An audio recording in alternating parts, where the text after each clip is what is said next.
The fourth other word at the foot of the cross is taken from Luke chapter 23. One of the criminals who hung there hurled insults at him. "Aren't you the Christ? Save yourself and us." But the other criminal rebuked him. "Don't you fear God? Since you are under the same sentence, we are punished justly, for we are getting what our deeds deserve. But this man has done nothing wrong." The words of the second criminal speak truth that the Sanhedrin refused to admit, truth that Pilate chose to ignore. That by the laws of the land, Jesus had done nothing wrong. In fact, we would say that Jesus had done nothing wrong, not only by the standards of the Jewish government or the Roman government, but even according to the far more demanding standards that were set by God. And yet you could also argue that the criminal's statement is rife with error. First, he says we're getting what our sins deserve.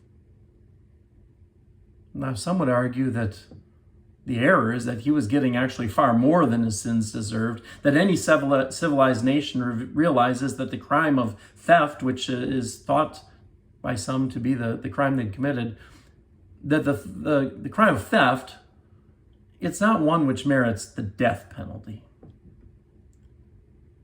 But no, in actuality, they were getting far less than what their sins deserved.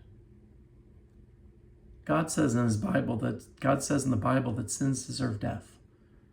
But he's not talking about this, not physical death, not even one as horrible as crucifixion. That begins to barely scratch the surface of how much God hates sin and how terribly he punishes it. Burning thirst, bleeding limbs, screaming nerve endings, it's nothing in comparison to the sentence that God pronounces upon sin, which is death and hell. So if the other criminal understood these words to mean that his terrible death was going to satisfy God's wrath over his sin, well, then he would have been sadly mistaken.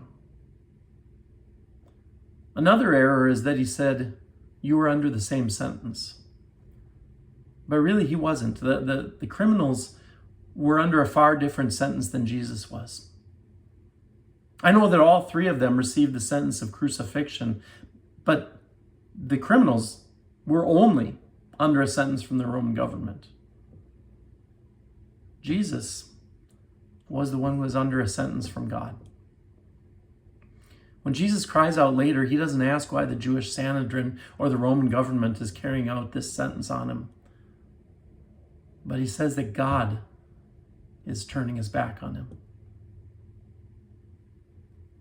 Which brings us to the last error in the criminal statement. He said this man has done nothing wrong. And I know we said just a few moments ago that Jesus had done nothing wrong, even in the eyes of God, that he lived a life free not only from minor criminal offenses like jaywalking or speeding tickets, but they lived a life free from even sinful words and sinful thoughts. But as Jesus hung there on that cross, God did not view him as having done nothing wrong. God viewed him as having done everything wrong. You name the sin. The little ones, the big ones, the most disgusting, depraved sins that you've ever committed. The most disgusting, depraved sins that anyone has ever committed. And God declared Jesus to be guilty of it. And God punished Jesus for it. But because of that, we can be sure that we will not get what our deeds deserve. We can be certain that we're not under a sentence from God. We can rest assured that Jesus has gotten what our sins deserve. He's received the punishment for every wrong thing that you've ever done.